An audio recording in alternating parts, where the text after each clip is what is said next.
If you were wondering which synth is the most brutal synth ever made, well, I think it's very clear once you played it.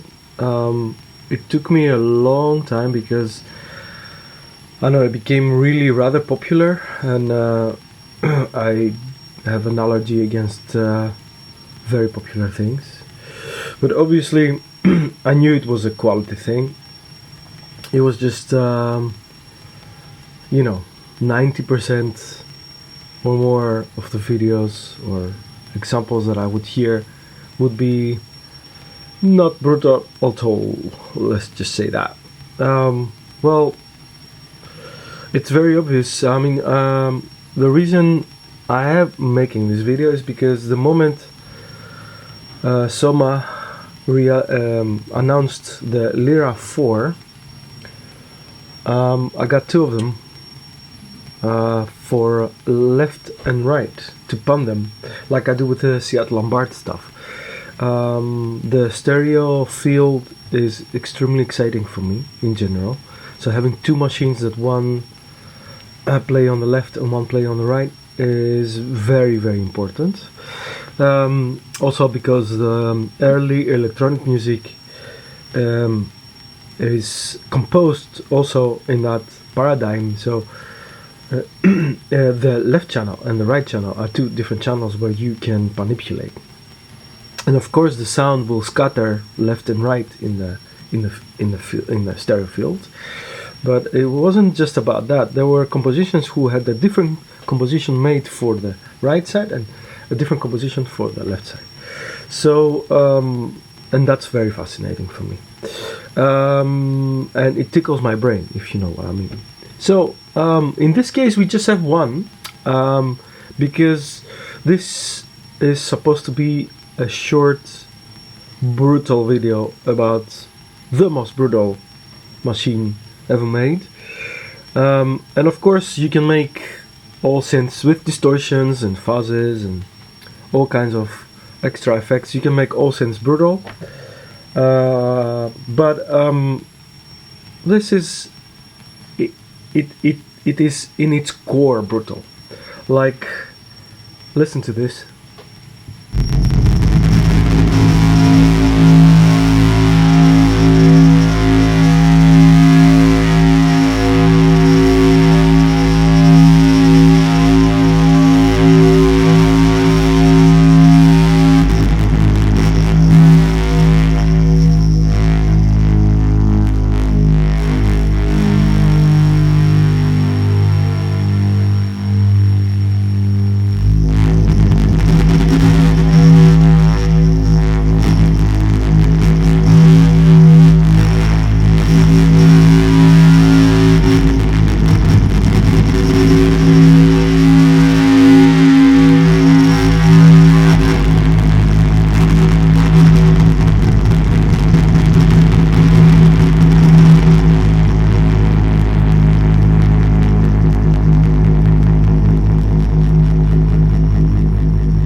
So can you imagine this in a big sound system? I mean, I don't know how you're listening to this video, but put on your good headphones or your monitors, because the earth is shaking. And I have the small Janelix here with the 5-inch. Can you imagine go to 8-inch? Can you imagine go to 10, 12, 15? I don't know, a big sound system. How big the speakers would be, but this is unbelievable stuff. This is such a small, convenient device in a way that you can just take it with you. 4 voices, more than enough. I mean, the frequencies is coming out of this thing, it's just insane. It feels to me like inside this box there are titans fighting with each other, because the frequencies, they can't really, you can't even find space to breathe. Like there's this brutal, even with the delay, even if you're raising the feedback up and you introduce a new sound, and it's just doesn't have space to breathe in there. It's just so brutal in there. It's unbelievable. And of course you can, yeah, this is amazing.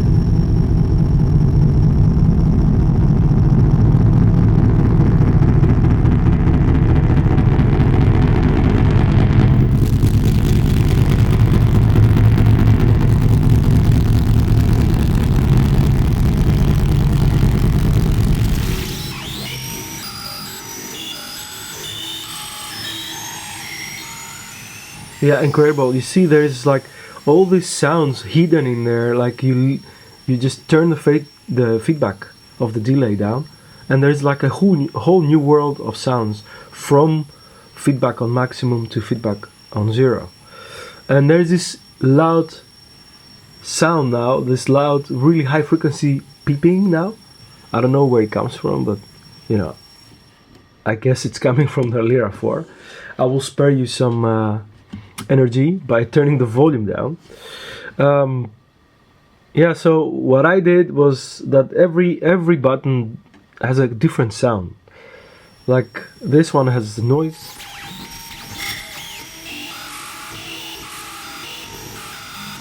Or if I have the feedback normally,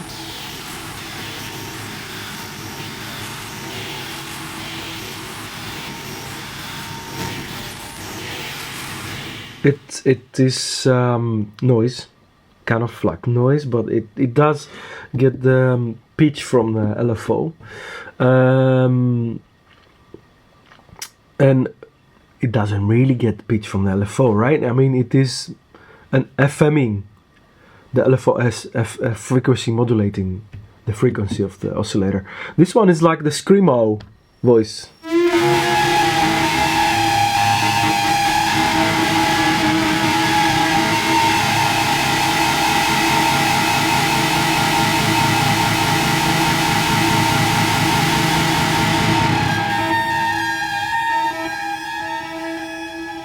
Excellent. This is screaming even higher. I think this is the voice that's leaking.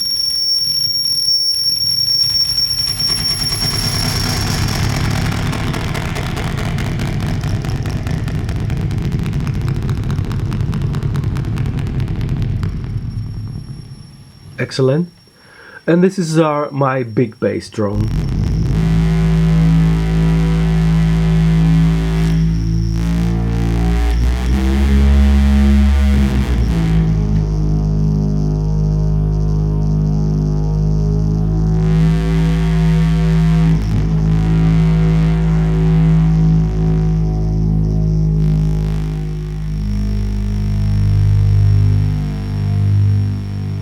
And it's the most beautiful thing is how the sound changes when you release the button. So you release the button and there's like the sound start moving in unexpected ways. It's really interesting with the long decay function here. The fast function is great if you want to do more quick things, but yeah, the long decay it's just incredible. Every sound would just decay in a different way and introduce new elements in the sound. Unbelievable. Can you imagine 2 of them? Like, you can have 8 sounds, different sounds, and you can make an even more interesting program. Obviously, you can choose to pan it left and right, or just a little bit, or completely extreme left and right, or just put them all in the middle. That will be very hardcore. I'm not sure if the frequencies will have enough room. Even 1 is just asphyxiating. I hope I'm pronouncing this right. Imagine with 2. So I would give them more space in the stereo field, left and right. So yeah, this is it. Just a little example of this thing, and probably gonna be another video with both of them soon to hear them in action. Till the next one.